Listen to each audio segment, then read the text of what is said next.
വീടിൻ്റെ ഔട്ട്സൈഡിൽ നിന്ന് ടോപ്പിലേക്ക് കയറാൻ സ്റ്റെയർകേസ് ഉണ്ടാക്കുന്ന വീഡിയോ ഷൂട്ട് ചെയ്യാൻ ഡബിൾ ചട്ടം ഉപയോഗിച്ച് ചെയ്യുന്ന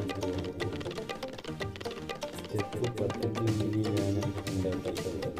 സ്റ്റെപ്പിൻ്റെ രണ്ട് വശങ്ങളിലായി കാലഘട്ടത്തിനുള്ള ചട്ട വെൽഡ് ചെയ്തിട്ടുണ്ട്. ഇതിൻ്റെ മെറ്റീരിയൽ കോസ്റ്റ് ഏകദേശം 11,000 രൂപയും ലേബർ കോസ്റ്റ് 7,000 രൂപയും. ടോട്ടൽ കോസ്റ്റ് 25,000 രൂപ.